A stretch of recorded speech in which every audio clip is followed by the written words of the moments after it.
How's it going, guys? Dynamic Entry here, bringing you another Dragon Ball Z Dokkan Battle SSR card analysis. This time I'm going to have a look at the strength and the physical Super Trunks. Dynamic! Fatality.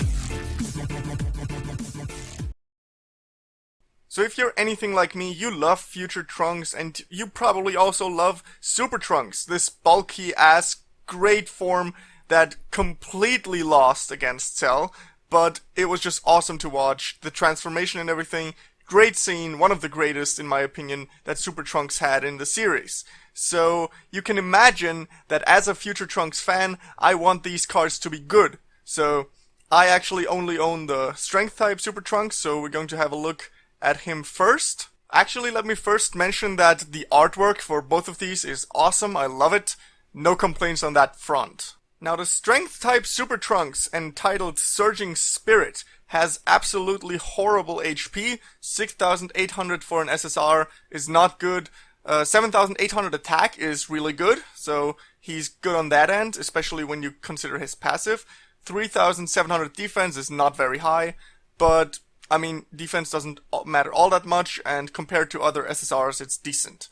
Let's have a look at his leader skill. Tech, Intelligence, Strength type, HP and Attack plus 20. So it's one of those old type 20 HP and Attack up for 3 types leader skills. They're sometimes useful for newbies, but in the late game you're not going to use them. Nothing particularly special in terms of the super attack. It only does extreme damage, which kinda sucks because there's no current way to farm the super attack level of Super Trunks, so extreme damage, meh.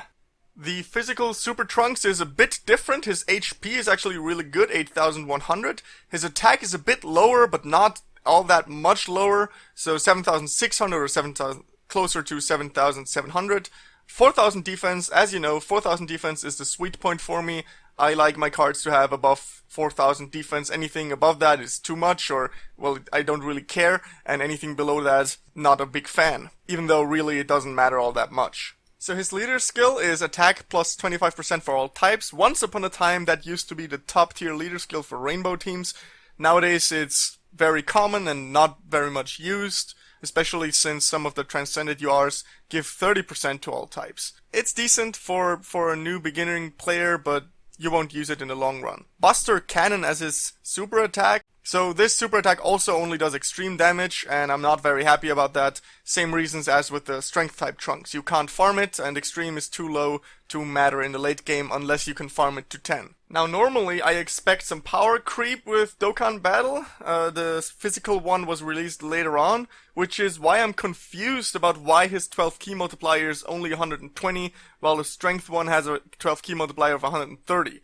And as you'll see in a bit, the passive also has a 10% difference, so at this point, the Strength one has stronger stats, stronger 12 key multiplier, and a better passive too. So it's actually really starting to weigh down on the physical type Super Trunks here. That said, I'm not a big fan of 130% either. It's not high enough. I want 135 or 140, and 120 is just awful. I'm not even going to comment on that. I mean, some cards can pull off the 120, like the Agility Gotenks, because he has so much other stuff going for him, but this ain't no Agility Gotenks. Now let's move on to the links and passive. They actually have the exact same links, so we only have to talk about them once, but let's first check out the passive. Strength Super Trunks gets 50% attack plus when his key meter is above 5, and the physical Super Trunks gets 40% attack up at the beginning of the turn. So right off the bat you can see the Super Trunks Strength type gets 10% more,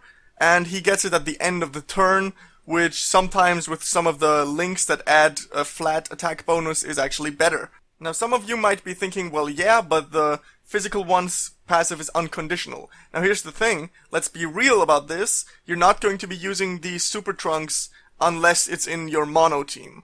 And in the mono team, if you don't have 5 key anyway, you're doing something wrong. So these passives are pretty much both guaranteed in your mono teams. And you shouldn't use Super Trunks in your rainbow team unless you have no better cards, of course, because his links don't work too well in the current meta. Now let's have a look at the links. Golden Warrior plus 1 key, great link, minus 2,000 defense to the enemy. Messenger from the Future, a kind of shitty link with the perfect Cell and some other Cell cards. You're not really going to use this. Super Saiyan, obviously, 10% attack up, great link, kind of standard. The Vegeta family +1 key link with Vegeta cards and other Trunks cards. Maybe you could put that to some use, but probably not. Z Fighters +500 attack link, not really worth it. Don't really commonly see it on great cards. Soul vs. Soul, that's the link that you use against Perfect Cell in his Dokkan Festival. It gives +1 key, and really only relevant link partner in my opinion for this is the Super Saiyan 2 Strength type Teen Gohan, who also has Golden Warrior and Soul vs. Soul, and of course Super Saiyan, so he links really well with the Strength type Super Saiyan 2 Teen Gohan. However, both of those cards are not really any top tier material, so in terms of links, Super Trunks is at best decent. He really needed something like Ready for War. I realized at the time he came out, Ready for War or Prepared for Battle was not really a thing yet, but he needs some kind of key link, and maybe if we get a Rebirth Dokkan for them, they might get one. But as of now, they're both mid-tier SSRs. I love the artwork, and I actually used the Strength one on my mono team, but they're both not particularly great, and they won't stay on your main team for long. Now, those are my views on these two Super Trunks. As said, I love using these two. I love the buff artwork, and I just want to take this opportunity to remind you that not every card needs to be absolutely game breaking, and some cards can be in the game just because you enjoy it, and I enjoy using these cards even though they're not top tier. So leave a like, subscribe to my channel for more videos like these, and check out the channel for other types of videos I make, like guides, and comment down below with your views on these two Super Trunks cards, and actually tell me about your views on future Trunks in Dokkan Battle in general. He's kind of underwhelming, isn't he? I mean, he has some decent cards, but he really needs an oomph card. I'll see you in the next video that I'll make. Bye, guys.